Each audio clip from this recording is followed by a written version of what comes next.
5 on Route 104. Oh, and today on 5 to 5, we're talking about things to consider before having an event when planning for an event. What you need to consider when planning for an event. Oh, yes, and perhaps you planned for something and it failed. Maybe you also failed in planning. 5 to 5 on Route 104. They say failing to plan is planning to fail. Oh. Yeah. That is yours. No, they say. Who says? The Englishmen, of course. Oh, okay. Or in your case, wahenga. Kosa kupanga ni kupanga kukosa. Kupanga kuanguka. Ama kuanguka kupanga ni kupanga kuanguka. Things to consider before you or when you're planning for an event. Number one. MCs. This is very important. I always feel like we need to do types of MCs here on 5 to 5. We're going to do that. Yeah. Some of us, some of your events have failed because of the MC. That's true. Wengine ulikataa kuwalipa ile bei walisema, you looked for a cheaper one, akaangusha event. Or probably it was a corporate event and you wanted seriousness, but then you decided, let me bring jokes. Let me bring Karis. No, I don't want to mention names. A comedian. No, you failed in comedy last time you gave that. Panda mlima. So MC is very key. MC is very key. If it's a wedding and you want people to dance, tafuta, invest. La sivyo, watu watakaa hapo, watakula, then they'll go complaining. Yeah. 5 to 5 on Route 104. We're talking about things you need to consider before or when planning for an event.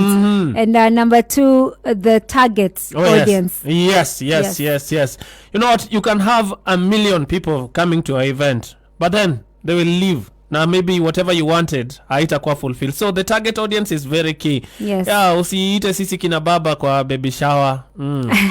Tabaki tu hapo. No. Tutakuja tu na gazeti. 5 to 5 on Route 104. There will be absolutely no advice given in that event if you call them. But we're talking about things to consider when you're planning for your event. And number 3, the time of the event. It's very important to know. First of all, when you know your audience, you're also able to know what time they are able to be available. Oh, yes. So the time of event, because you don't want to call people. Like, for example, now I can use you, like Karis, for an early event. I will come. And they will not make it. See, there's food. How sure are you? I will come. How sure are you? But the time of event really matters. Usiweke birthday ya mtoto usiku.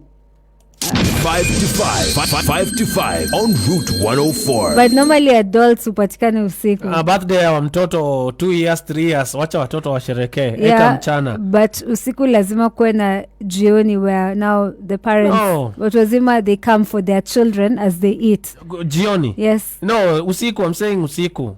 Yeah, I'm talking about usiku. You create a birthday huko utajipata wewe na wazee wenzako and then people will not enjoy. It's like having a birthday. For example, when you're putting up a birthday for your 1-year-old. First of all, they can't even hold that knife to cut the cake. Unaweka mchana so that 1-year-old, 2-year-old, 3-year-olds will come. 1-year-old to 5 years old, that birthday is normally for the parents and adults.